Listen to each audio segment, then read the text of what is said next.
에브라임 산지에 살던 미가라는 남자가 어느 날 자신의 어머니에게 충격적인 고백을 합니다.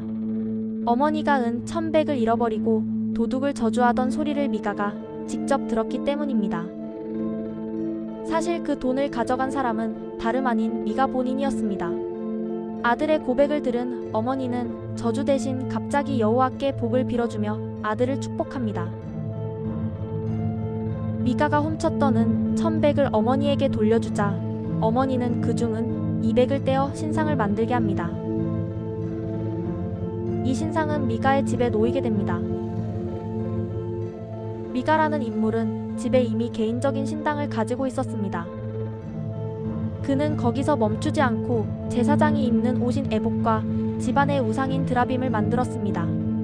심지어 자신의 아들 중 하나를 세워 마음대로 제사장으로 삼기까지 했습니다. 성경 기록은 당시 이스라엘에는 왕이 없었기에 사람마다 각자의 소견에 오른 대로 행동하던 시대였음을 전합니다. 그러던 어느 날 유다 베들레헴에서 살던 한 젊은 레위인이 거처를 찾아 길을 떠나 에브라임 산지 미가의 집에 이르게 됩니다. 미가는 그에게 어디서 왔는지 물었고 청년은 자신이 베들레헴에서 온 레위인이며 거처를 찾고 있다고 답합니다. 그러자 미가는 이 젊은 레위인에게 제안을 건넵니다. 자신과 함께 살면서 자신의 제사장이 되어 달라는 것이었습니다. 대가로 매년은 10개와 의복 1벌 그리고 먹을 것을 주겠다는 조건도 덧붙였습니다. 레위 청년은 미가의 제안을 받아들여 그와 함께 살기로 결정합니다.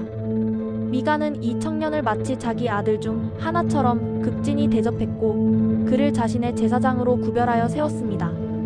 결국 레위인은 미가 집 사설 제사장이 되어 머물게 됩니다. 미가는 레위인을 자신의 제사장으로 삼았으니 이제 여호와께서 자신에게 반드시 복을 주실 것이라 확신합니다.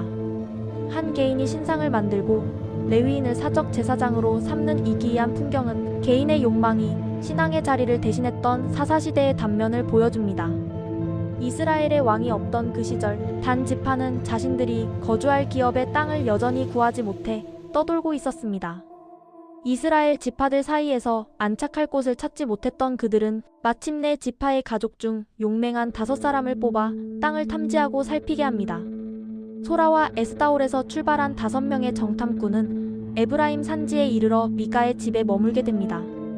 그곳에서 그들은 미가의 집 제사장인 청년 레위인의 목소리를 알아듣고 그에게 다가갑니다. 누가 당신을 이곳으로 인도했는지, 여기서 무엇을 하며 무엇을 얻었는지 묻는 정탐꾼들에게 레위인은 미가가 자신을 고용하여 제사장으로 삼았다는 사실을 상세히 말해줍니다. 그러자 정탐꾼들은 자신들이 가는 길에 복을 받을 수 있을지 하나님께 물어봐 달라고 요청하고 제사장은 평안히 가라고 말합니다. 다시 길을 떠난 5사람은 라이스라는 곳에 도착합니다. 그곳 사람들은 주변과 멀리 떨어져 평화롭게 살고 있었습니다. 땅은 부족한 것이 하나도 없는 풍요로운 곳이었습니다. 정탐꾼들이 돌아와 보고하자 단지파는 무기를 갖춘 600명의 군사를 출정시킵니다. 그들은 이동 중에 다시 에브라임 산지 미가의 집 근처에 이르게 됩니다. 5 정탐꾼은 600명의 군사들에게 이 집에 에봇과 드라빔 그리고 새긴 신상과 부어 만든 신상이 있다는 사실을 알립니다. 그들은 미가의 집으로 도착해 문 앞에서 레위 청년에게 안부를 묻습니다. 이후 600명의 군사가 문 입구를 지키는 사이 신상들과 성물들을 무단으로 탈취합니다. 당황한 제사장이 무엇을 하느냐고 묻자 그들은 단호하게 입을 막으며 제안합니다. 한 사람의 집에서 제사장이 되는 것보다 이스라엘 한 지파의 제사장이 되는 것이 더 낫지 않겠냐는 유혹이었습니다. 레위 청년은 이 제안을 받아들여 신상들을 챙긴 채 단 지파의 무리 속으로 들어갑니다.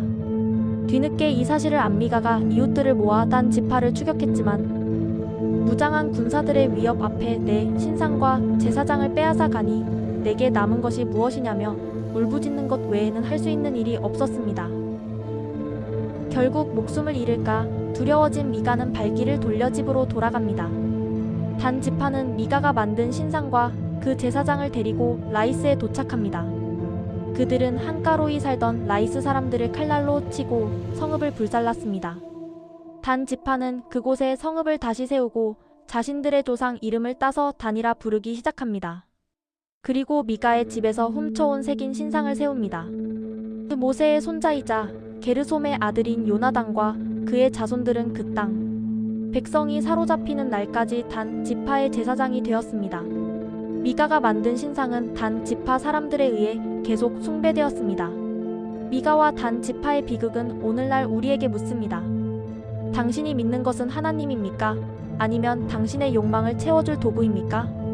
내 소견에 옳은 대로 쌓아 올린 가짜 평화는 결국 누군가의 눈물 위에 세워진 모래성일 뿐입니다.